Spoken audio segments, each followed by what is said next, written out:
যেরকম আমি প্রথম অবস্থায় আমি বাংলা শিক্ষিত ছিলাম, তখন আমি এরকম নামাজও পড়তাম না ঠিক মতো, কিন্তু এই কাজের মধ্যে আসার পরে আবার এক হপ্তাহ নামাজও ছুটে নাই।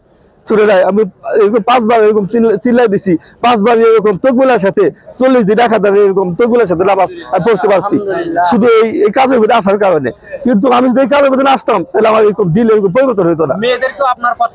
যে আমার 2টি মেয়েদেরকেও আলেমা এবং কি এই যে মেয়ের জামাই তাদেরকে আমি আলেমেদের কাছে বিয়ে দিছি, কিন্তু আমি তো বাংলা শিক্ষিত, আমার এই পরিবর্তন হইতো না। আমি তাদেরকে দিনের মধ্যে আনতে পারতাম না যদি এই কাজের মধ্যে না আসতাম।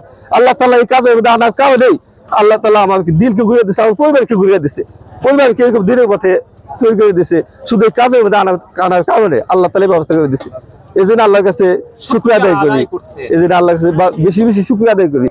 আর এরকম যে এরকম কাজ আমার কাছে আর কোথাও ভালো লাগে না, কারণ বিনা পয়সা নিজের বাড়ির ভাত খাইয়া নিজের টাকা খরচ করে এই কাজের মধ্যে আসা, কেউ 2 টাকা কেউ নেয় না, কেউ কাউকে 2 টাকা দেওয়া হয় না। আর বিভিন্ন কাজ যে এরকম দিনের দাওয়াতের জন্য তো বিভিন্ন জায়গায় গেছি, বিভিন্ন দেশে গেছি, বিভিন্ন দেশ দেখছি, দেশ দেখে আমার ইমান আরো পরিবর্তন হয়ে গেছে। বিভিন্ন জায়গায় বিভিন্ন রকম জিনিস দেখে মানে আমার দিল পরিবর্তন হয়ে গেছে, আল্লাহ পরিবর্তন করে দিচ্ছে আর কি। তাছাড়া অন্যান্য এরকম যে অন্যান্য কাজও গেছি, কিন্তু এরকম সূক্ষ্ম কাজ, এরকম ভালো কাজ আমার কোথাও পাইনি আর কি আমি।